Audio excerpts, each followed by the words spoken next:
sites that basically create a barter system. For example, I'll get your son and daughter to Canada if you marry them, if you can help my niece and nephew out of India.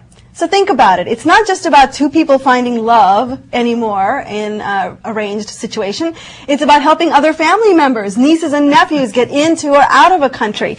And so these ads have been around for some time, but never as bold or as pervasive as they are now, as people are finding new creative ways to bring relatives over from India.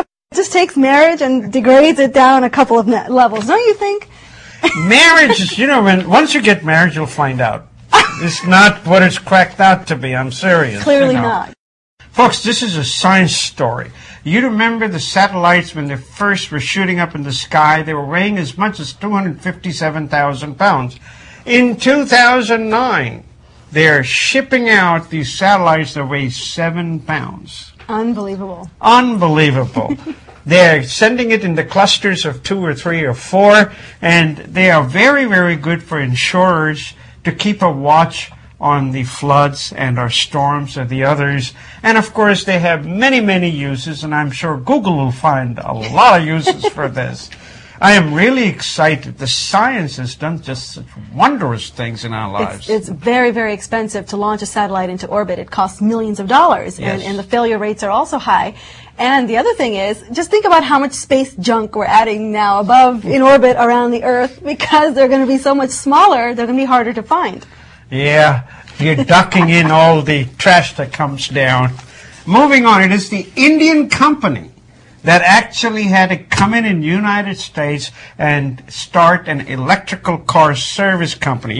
Just like the Zipcar. They have this in Baltimore Inner Harbor. The name of the company is Electro-Wire. You can rent it at the Inner Harbor. You can go do your stuff, come back, and park it right back there. It is for the use of Maryland Science Center. And that's the first one of its kind. This is a game changer. Once you bring something like this in, wow, watch it. Of course, we have hybrid in the zip cars, but this is now getting into electrical car. And by the way, folks, 110 volt. If you want to keep it, go further, don't come back to Inner Harbor, you can actually charge it at your home. Along with your shaver. I guess a sad article out of Time magazine. It talks about the dying art of the Indian sari. Of course, it's a dying art here. Most people of Indian descent don't wear saris anymore because it's just not very convenient and the weather doesn't really make it very palatable to wear. But it's also happening in India. And it's because, well, let's think about it, a lot of the women are now working in the workforce, and it's just, again, not very convenient. But here's the author really makes a distinction. There are saris that we wear around the house, and then there are saris that we wear out. And they are different things. Your saris around the house are very common cotton cloths. They're not very fancy, and they're meant for housework. Well, those are not being worn much anymore either, in favor of salwar kurtas and pants and generally Western wear.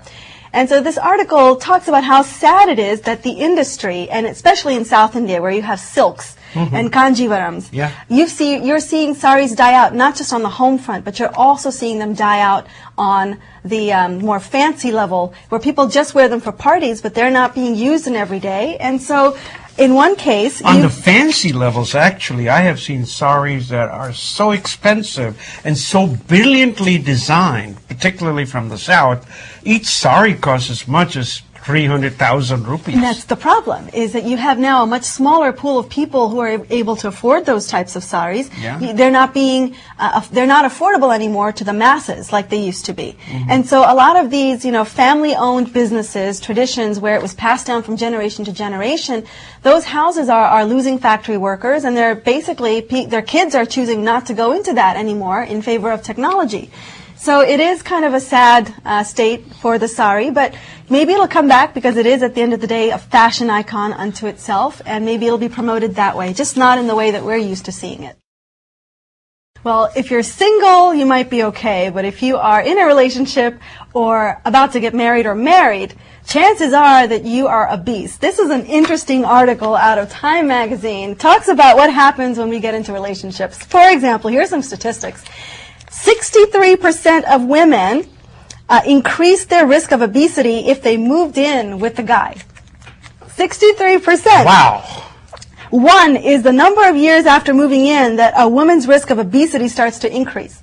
So all it takes is 1 year for you to go from being slim, trim, and attractive to being something else. Comfortable. Remember, Comfortable. the word is comfortable. It's not obese. This statistic blew me away. 230% increased likelihood of both members of a married couple being obese compared with dating partners.